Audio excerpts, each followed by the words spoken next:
2018 lalu, film hasil adaptasi novel bestseller karya Ayudhya Bing Slamet dan Dito Percussion berhasil meraih lebih dari 1,6 juta penonton dan menempatkannya di deretan Indonesian Box Office pada saat itu.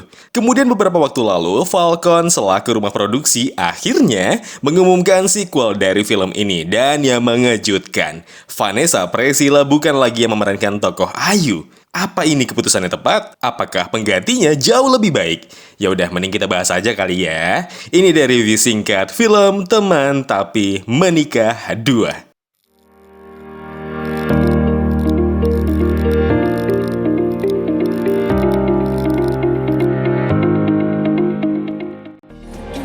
Terus rencana-rencana kita gimana, Cip?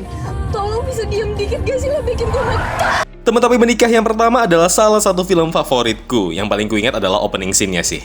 Dimana film TTM1 ini berusaha meyakinkan penontonnya, ini adalah salah satu film drama romantis terbaik. Mengingat di saat yang bersamaan, begitu banyak film-film dengan tema serupa. Sebut saja di antaranya Dilan 1990. Sampai pada akhirnya, TTM1 ini emang jelas punya ikatan batin tersendiri sampai babak akhirnya.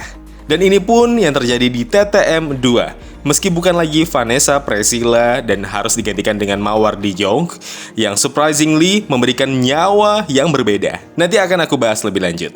TTM2 atau Teman Tapi Menikah 2 mengambil latar cerita Ayu dan Dito yang akhirnya setuju untuk melanjutkan hidup keduanya lebih ke fase yang serius, menikah dan memiliki seorang anak.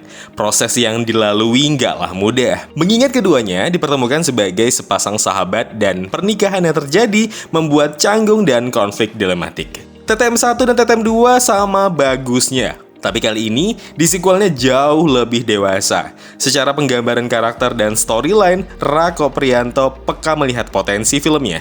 Terlebih akhirnya memutuskan mengambil 90% bagian di dalam novelnya. Keputusan yang pas dan jelas, baca novel dan nonton film ini sama feel-nya. Penonton bukan lagi membaca dan menonton, tapi kayak diajak masuk ke dalam dimensi tersebut, ikut menyaksikan segala cerita di dalamnya. Ya, bisa dibilang kayak kita itu netizen yang lagi ngintipin kehidupan orang kali ya. Keputusan yang tepat berikutnya ketika Vanessa digantikan Mawar. Yang jelas ini memang harus dilakukan. Bukan karena Vanessa tidak layak, tapi lebih tepatnya keduanya punya nyawa dan aura yang berbeda di mana lebih tepat masuk ke latar waktu yang sesuai. Vanessa begitu manis dan menyenangkan sebagai anak SMA, dan Mawar secara looks lebih menonjol dan peran yang lebih dewasanya. Chemistry-nya sama Adipati Dolken punya daya magnet, dengan premis yang relatable khususnya tentang pernikahan muda. Teman Tapi Menikah 2 jelas menginginkan film ini mewakili segala perasaan pasangan yang baru menikah dan akan memiliki anak. Konfliknya dibangun sangat rapi, segala bentuk perasaan diterapkan ke dalam film ini. Aspek visualnya juga salah satu yang memberikan nyawa ke dalam film Teman Tapi Menikah 2 ini. Kehangatannya udah bisa dirasakan dari visualnya aja. Teman Tapi Menikah 2 adalah film yang melepas segala bentuk perasaan, mewakili semua yang dirasakan pasangan muda. Teman Tapi Menikah 2 adalah film yang dewasa dan fenomenal. Jadi, silahkan ditonton.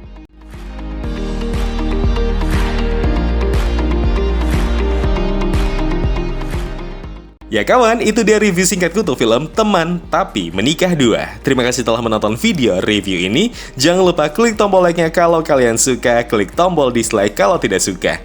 Klik juga tombol subscribe dan bell notifikasinya biar nggak ketinggalan review-review film terupdate lainnya.